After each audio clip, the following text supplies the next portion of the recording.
So, as we've begun sliding into the Brahma Viharas, and we'll be with these for several months until the end of the year. So we've got time not to panic. We have time for these. And the Pali words, Brahma Vihara, translate to divine abodes, divine relating to Brahma. In Buddhist mythology, the being who's a celestial being said to have four faces of unselfish love that Lee mentioned yesterday: metta, loving kindness, compassion, karuna, appreciative joy, mudita, and upekkha, equanimity. And this being, this heavenly being, abides, dwells in these four kinds of love. So in cultivating the Brahma Viharas, we seek to establish a place where we can live in these heavenly qualities, a constant dwelling place, just like our holding environment. In fact, an integral part of our holding environment. An abode where we feel at home, not merely a place for rare and infrequent visits. We practice to develop these forms of love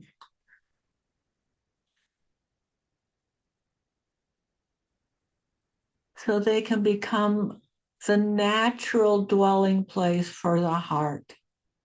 And just as with the concentration and insight practices, these heart practices can be a pathway to awakening, to liberation from suffering. As the Brahma Vihara Sutta says, we pervade the all-encompassing world with a heart imbued, filled with loving kindness, compassion, joy, and equanimity.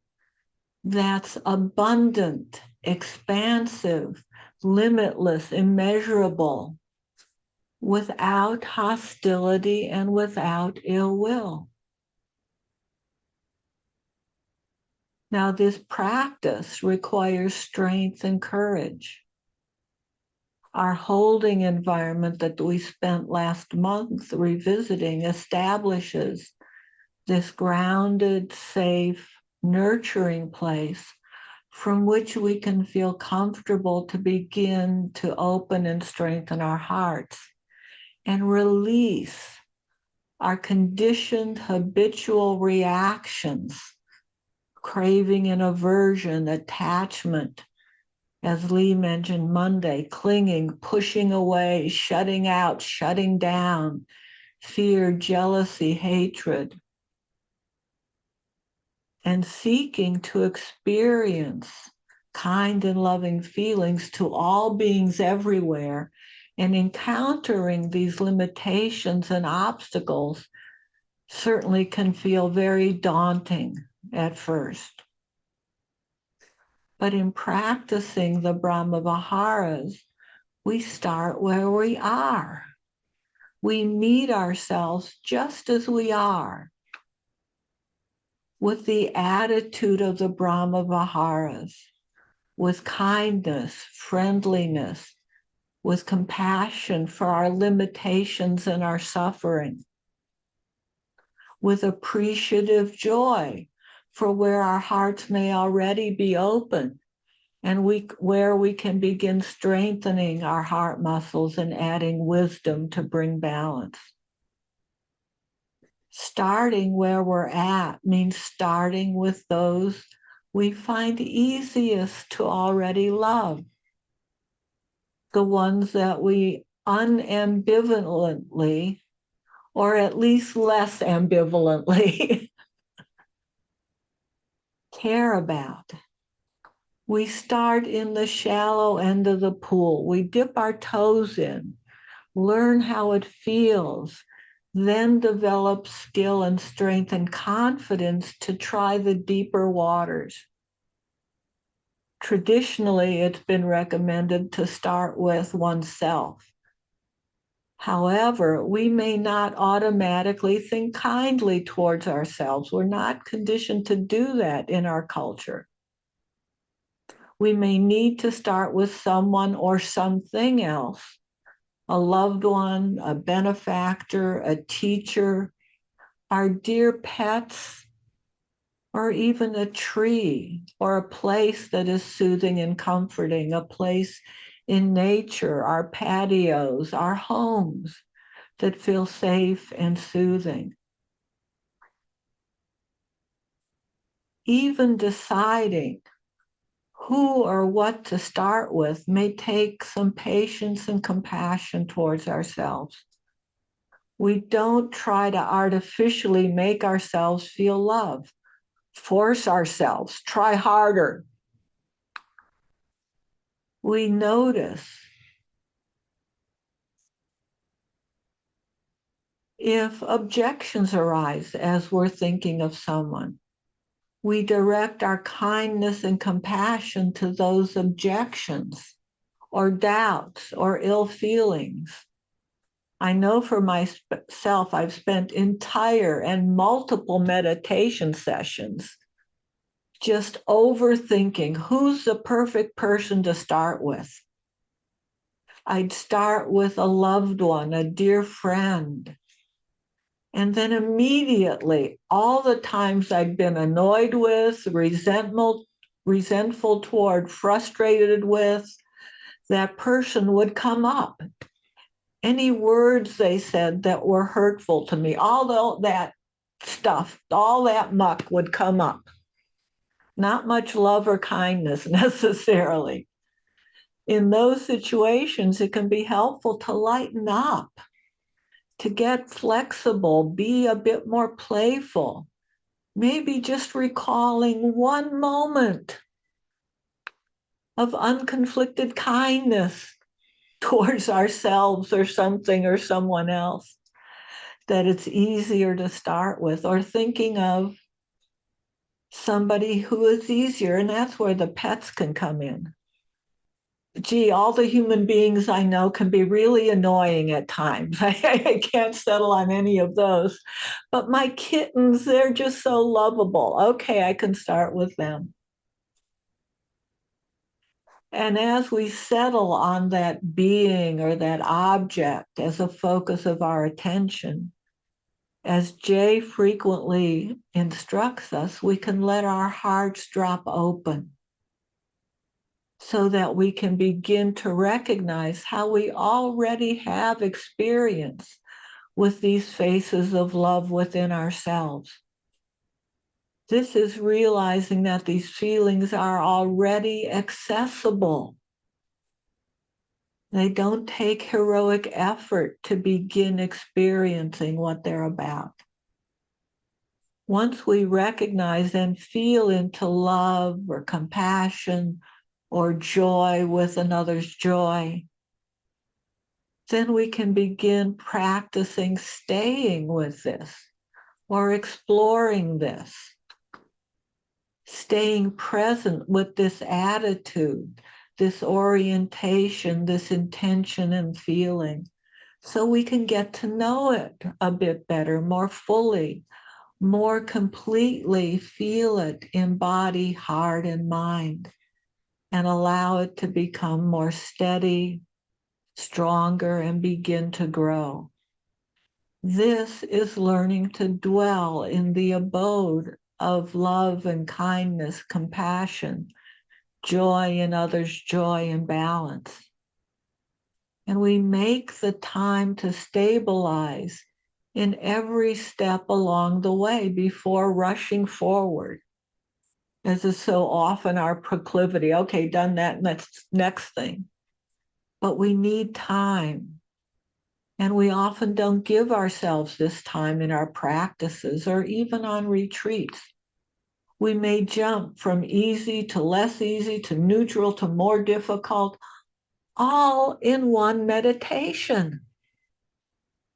But to truly cultivate this practice, to build this abode, We need our time to take our time to let the concrete of our foundation settle, to give ourselves permission to be slow learners, as Bill would remind us.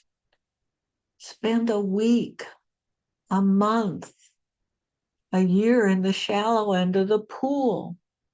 Get to feel really comfortable there before stepping into the deeper waters.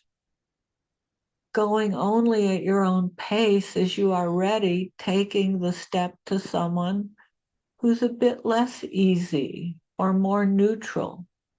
And progressively we practice with those more difficult to feel loving towards or to feel compassion towards. Those who may be angry or hurtful, who may seem antagonistic, who seem to be working against us, who we're in conflict with. For myself, in practicing with these difficult people, I may not feel able to go directly to wishing them well, but I can perhaps back into that feeling, into feeling kind or compassionate towards them, especially with those who I see as doing harm in the world. And goodness knows I see many of them these days. I may at first not feel much loving kindness towards them, but I may be able to wish to let go, that I let go of my ill will towards them. I can feel the constriction of pain, of ill will in my heart, and my suffering at harboring such ill will. This isn't where I want to dwell. This isn't the abode I want to cultivate. I might even be able to see how this difficult person also harbors so much ill will. They must be suffering just as I am suffering.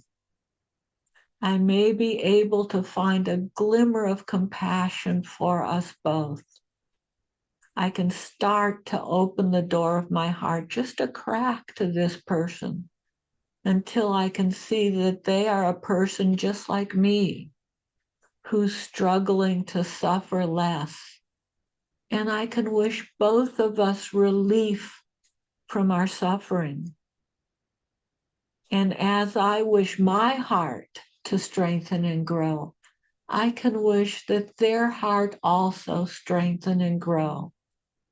It's a starting place. And just as we can expand and strengthen our hearts by moving from easiest people or things to more difficult people and things, we can also grow and expand our capacity to love by going from those closest to us to larger and more distant groups of people. This is what we often do near the end of our meditations here. We expand our awareness, we open up our awareness from ourselves as we are sitting here to all of us sitting here. So I can go from thinking about myself or a loved one to including my well wishes, my compassion to all those who are dear to me, all of my family, all of my friends, and then maybe all those on my street, all those who live in my community, in my city, in my town, all those who live in my country, all those who live on this planet, in this universe, in this cosmos. Letting these loving qualities suffuse the all-encompassing world without limitation or restriction. Bhikkhu Analyo gives us what I find a really gentle and comforting and helpful metaphor. He talks about these qualities being like a lamp that's standing behind a curtain. And all we need to do is just softly and gently pull away the curtain and allow the light to shine as far as it shines naturally. We don't need to push it to make it any stronger. All we do is simply pull away the curtain and allow it to be open, to allow the light to radiate without restriction. This is boundlessness, and we can choose this. We can choose to pull aside the curtains and dwell in the heavenly warmth and light of these loving abodes, so that our hearts will grow and open naturally.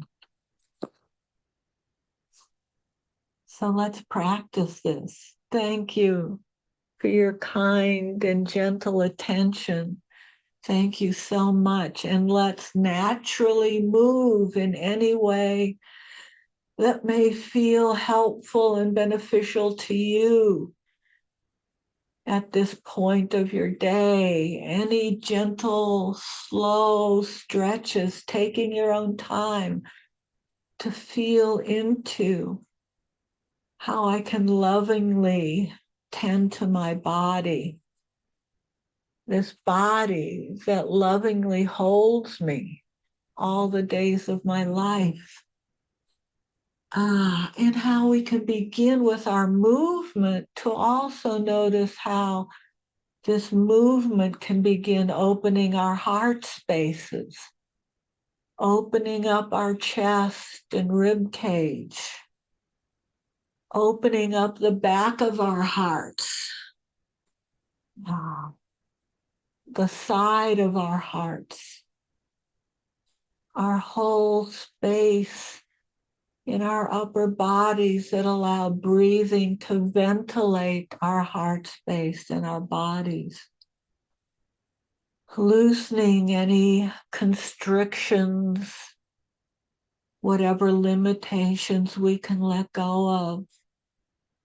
Shaking loose any agitation, or just slowly moving and reducing the tightness or the tension. As we just begin settling,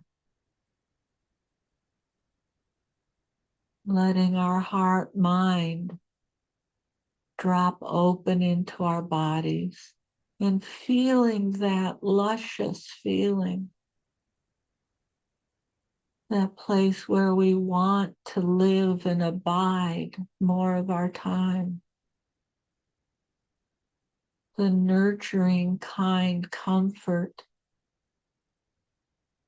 of this body breathing as it does naturally, without having to make anything different in this moment.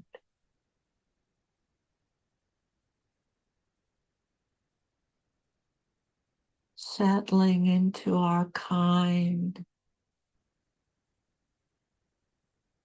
gentle, comforting holding space, infused with kindliness, friendliness,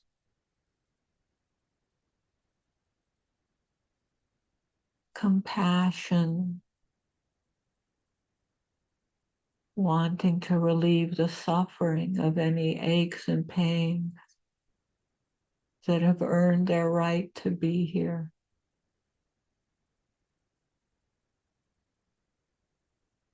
And joy for whatever ease our bodies might experience during this practice.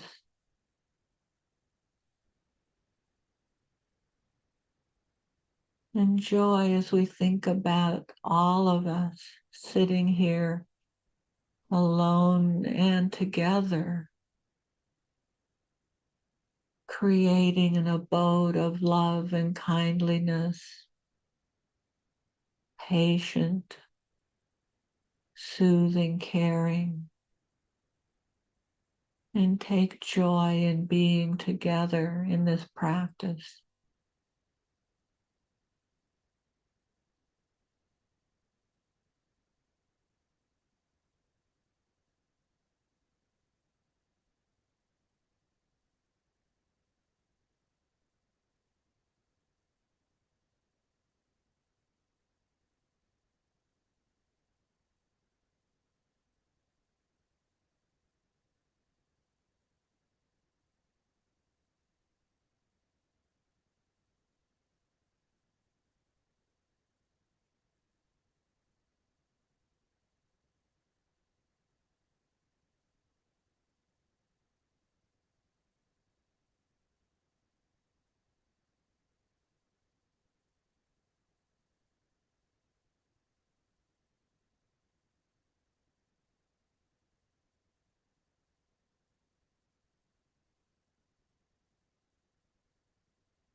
Mm.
And if the mind has gotten entangled in any objections,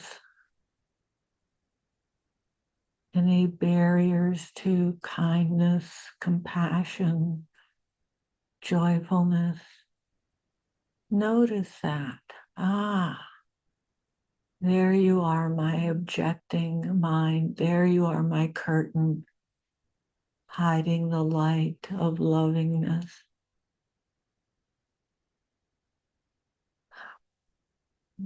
Let me just pull the curtain back gently and kindly.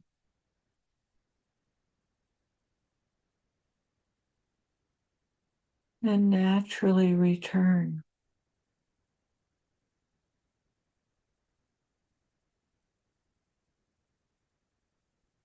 to kindness I feel towards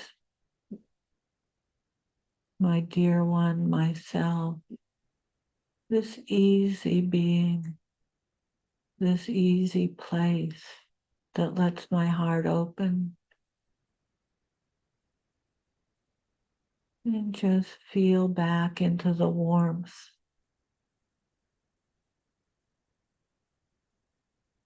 of friendly goodwill.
And in the remaining moments of this practice,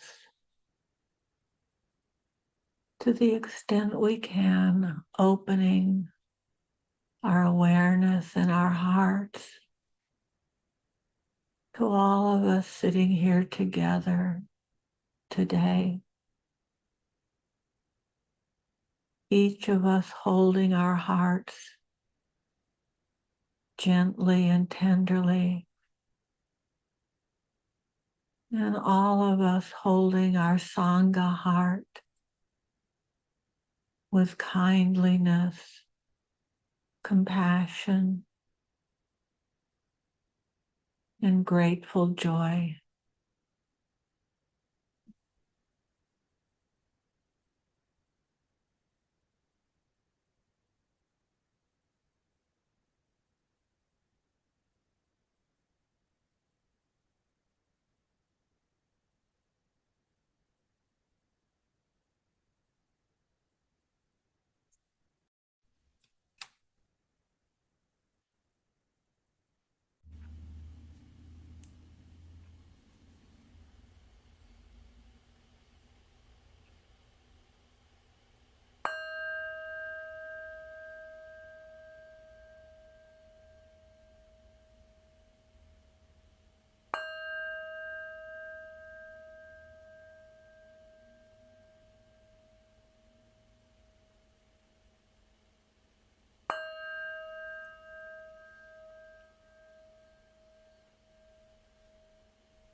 Thank you all